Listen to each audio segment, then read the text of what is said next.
Hello everyone, I want to just talk about my planned league starter for PoE 3.20, The Forbidden Sanctum. So I'm going to be playing Poison Ball Lightning, either on an Assassin or a Trickster. I haven't decided yet, but either should work. This is not a guide, but I will share the POB. This is just me sharing my ideas on what I'm going to do on league start. I'm doing this video entirely in Path of Building, partly because I don't have any footage for this build yet, and partly because I'm doing this while the realm is down because the 3.19 league is ending. So one thing to notice in the POB is that the DPS is not very high. However, in my experience, the DPS of rapid fire poison skills tends to be quite a bit higher than what is shown in POB. I'm not sure if that's because I don't know how to enter it correctly in POB, or if it's an error in POB, but I've played a Viper Strike character in the past, and its DPS was just way higher than it showed in POB. It was similar to this where it showed 2 million or 3 million, but I was melting endgame bosses like they were butter. And Ball Lightning, of course, is one of the most rapid fire skills in the game, so it should be stacking up a ton of poisons very quickly. And to get our poison damage on Ball Lightning, we're actually not using the Volker's Guidance Gloves, which allow your lightning damage to poison. We are actually just adding chaos damage to Ball Lightning. We're taking added chaos damage. You can take chance to poison support if you want. But the key item here is Night Grip, which is a glove that gives you added chaos damage based on your ward, which means we are stacking ward on this build. And the other items that I've put in here, these ward items, are based on my existing Viper Strike character that I played, which was also a Night Grip character that used ward.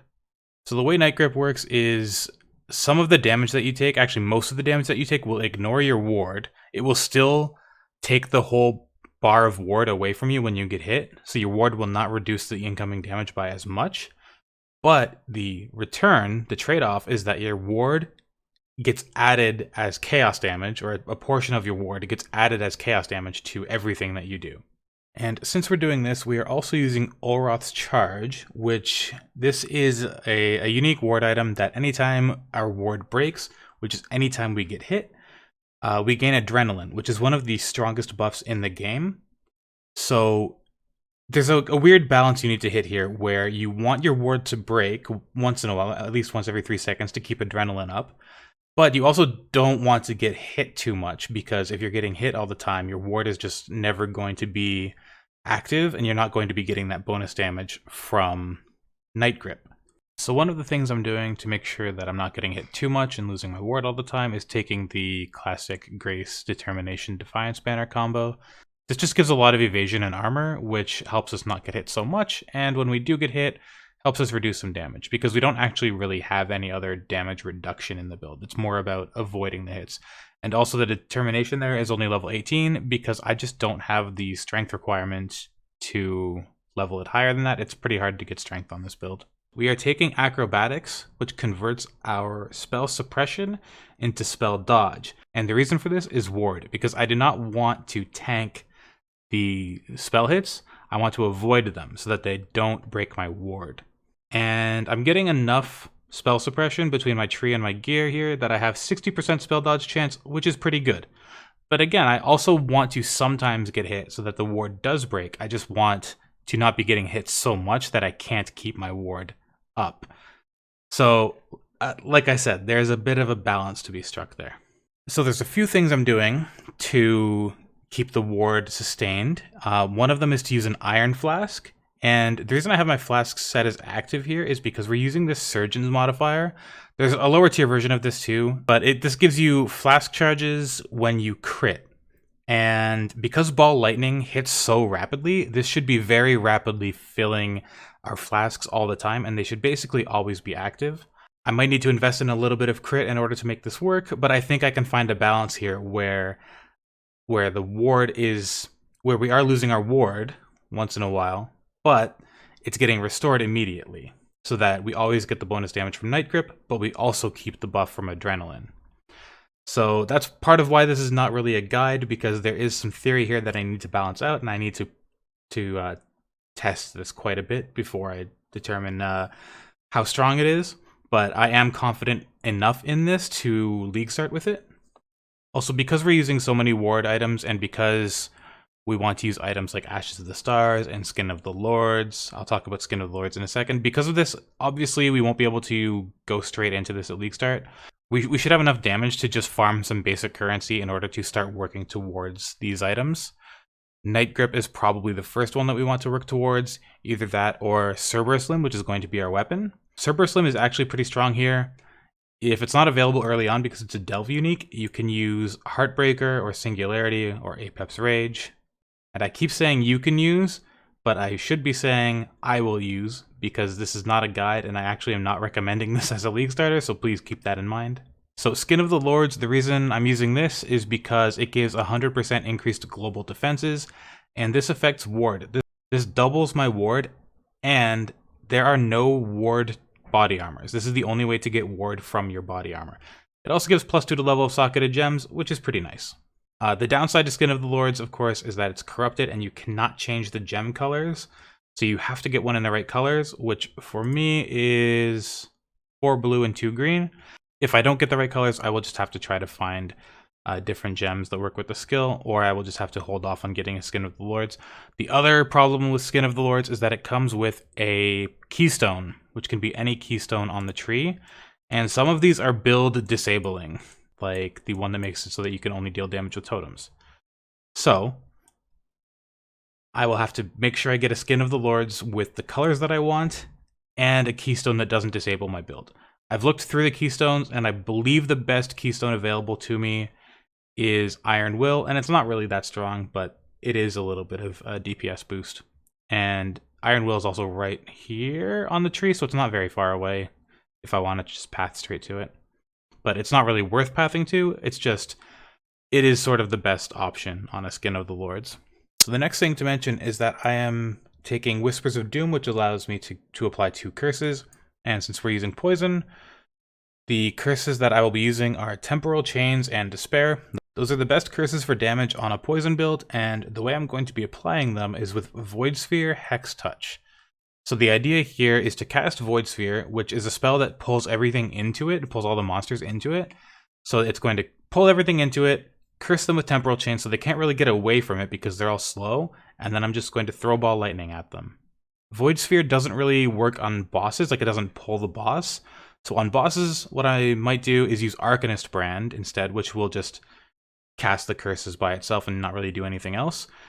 The benefit to Arcanist Brand so far is that they have not confirmed that Arcanist Brand is getting a curse penalty like other automated curse sources. The other option is to just self-cast the curses if necessary. And finally, another option with curses is to use Enfeeble instead of one of the other 2 curses, in case I wanted more defenses instead of more damage. I am using Withering Step to get Wither stacks, and because of the anomalous quality and bonus quality from Ashes of the Stars, this applies 11 stacks of Withered, which is a lot. That's a lot of extra damage. However, because of the way they're changing Withering Step to work with Elusive, it might be kind of annoying to keep these Wither stacks on all the time, and I am getting Elusive from the Assassin Ascendancy, so that could end up being a problem, and that might point me towards Trickster. I haven't decided yet, like I said. So actually, let's talk about the Ascendancy. And Assassin is better for damage, but Trickster is tankier. Trickster though would have some wasted points because I would take Escape Artist, Soul Drinker, Polymath, and One Step Ahead. And Escape Artist is a waste because we're using a ward item. We're using ward items, so we don't actually get anything from this. But Soul Drinker is just so good that it's kind of hard to pass up. The other option would be to go Heartstopper, but if you go up here to Heartstopper and don't go down this way, then the only other option left here is Swift Killer, and I don't have a way of generating Frenzy charges on this yet. The other advantage to using Trickster is I intend on using a Forbidden Flame and Forbidden Flesh to get Polymath, because I have 10 different mastery types allocated, which means Polymath gives 30% more damage and recover 10% of life, ES, and mana on kill, which is a lot. That's like almost like the Berserker's Carnage node, but with no penalty on it. But the problem with that is that the Polymath Forbidden Flame and Forbidden Flesh jewels are probably extremely expensive, so it might actually be easier and much cheaper to go Trickster first, and get the Forbidden Flame and Forbidden Flesh for Noxious Strike, because this is really the only really important assassin node for this build. This one is also good, Mistwalker, the Elusive node. This is also very nice, but the main one that we need is Noxious Strike. So Trickster with Forbidden Flame, Noxious Strike is an option, and I haven't really decided which one I'm going to go with yet. Another point I wanted to mention is mana. Mana will be an issue until we get some kind of mana on hit Shaper influenced ring. So what I intend on doing early on is just allocating Eldritch Battery and maybe a point or two in Energy Shield Leech, and that should be enough to keep our mana sustained. And then the final thing I wanted to talk about, the thing that really might push this build over the edge, the thing that's making me excited for it, is the new unique item, Nimis, designed by Jung Rowan. This is a new unique topaz ring that we think drops from Uber Eater of Worlds, and it does two things that are interesting. One is projectiles are fired in random directions. That's a drawback. The other one is projectiles return to you at the end of flight. And when I saw this, I immediately thought, how does this work with Eye of Winter and Ball Lightning? Does it return the primary projectile to you, which doubles their effective DPS?